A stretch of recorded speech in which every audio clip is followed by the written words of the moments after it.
Hi there, I'm Tracy Reynes. We're here today at the Sonoma Overlook Trail with Jenny Nichols. She's a steward of the trail, and we're going to take a hike up the trail, learn a little bit about its history, and take in some amazing views. Thank you, Tracy, and I'm delighted that you invited me to introduce people to the trail. And if you haven't been here before, welcome, and I hope you enjoy it. We have a great story to tell.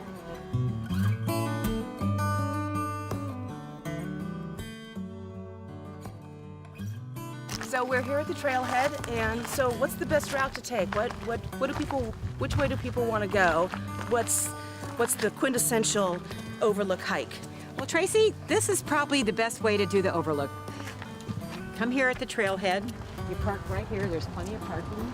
There's a trailhead kiosk, and if you'd like to check out the map, pick up a brochure, it'll give you kind of a little insight into what you're going to see. It's been a little while since I've hiked the trail, so it might be a little bit of a new experience for me too. Yeah, we rerouted some of it, so you'll notice we no longer cross over the creek. We go alongside the creek, and it's a beautiful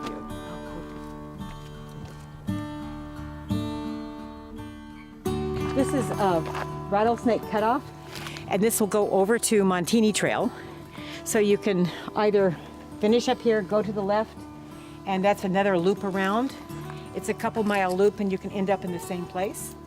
Or if you go the direction we're going to go, this goes up to the top of Overlook Trail. Well, the Miwok, the coastal Miwok settled here, years and years ago, well before the 1500s, well before Europeans discovered us. And they'd live under one of these oak trees, a family of four.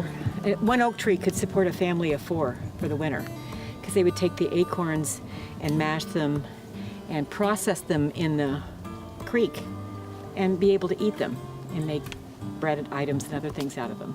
So after the Europeans came, there was disease, and some of the Native Americans, they recruited them under the name of the Catholic Church to build a mission.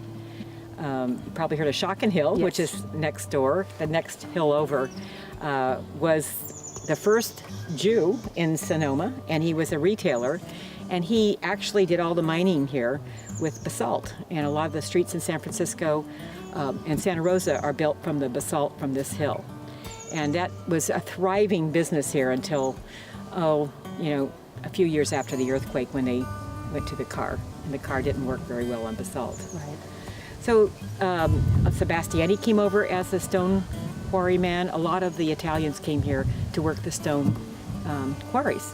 And you can still see on the other hill over there, Shockin, you can still see some of the trailings, and over on Montini, you can see some of the trailings from the mines here. And it's quite interesting how it brought all these people here, and then the mining stopped, and the town still thrived.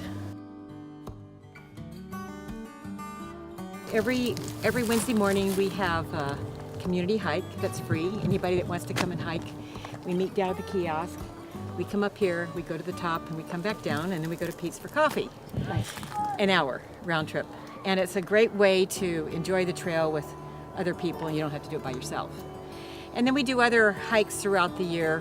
We do a meditation hike, we do a cemetery hike, and we do different theme hikes. So anyone that's interested in hiking with other people, it's overlookmontini.org. And there's a pretty active website there where we have a blog and postings of seasonal changes. 20 years, there's a bench on top that the hiker's notebook, people can write what they want. And so for the last couple months, we've been blogging from that. And we've been telling stories about all the hikers that have been here, proposed marriage, draw pictures. It's pretty amazing how people get inspired when they see the view and they start writing. So it's fun that we've had. I bet we have probably at least 40 or 50 books that are filled that we go into and read what people have written about the trail. So plenty of material. Yeah. So Roy Tennant is the blogger that's doing a lot of great writing about Gina the history of the trail. Yeah. Yes. Mm-hmm. Yeah. I just saw them at the Sonoma League for Historic Preservation event on Tuesday night. Well, Roy is one of the stewards that literally hikes every day on the trail. Oh, wow. He pulls thistle, weeds, poison oak. Whenever you see Roy on the trail, he's got a burlap bag and he's pulling weeds. And he's been doing that for almost 20 years. Wow. So we have some stewards that are really dedicated to the trail that love this trail. It's all volunteer. This property is owned by the city of Sonoma.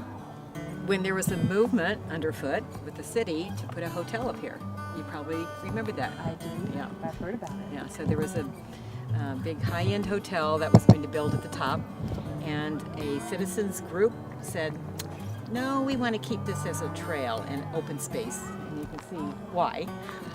So there was petitions signed, volunteer work, and eventually it was won over to be a trail, and the city decided not to develop it. So it's a privilege to have it, and we're very happy that it's never been developed, and at least in the foreseeable future it's not going to be developed. Okay. Yeah, we have a lot of hikers. Anticipated at the beginning, they said, well, maybe there'll be a few thousand people every year that hike this trail. We did a count last year, and there's about 50,000 plus people visits a year on the trail. So it's used a lot. If you're up here at 8 in the morning, you'll see a lot of joggers. Mm-hmm. Midday, you'll see a lot of parents with kids walking the trail. And as docents, we've taken a lot of fourth graders up here and introduced them to nature. So it's a real treasure in our community, and we want to keep it that way. Yep, we sure do. Thanks for watching Seriously Sonoma Valley. Make sure you like, share, and subscribe, and we'll see you next time.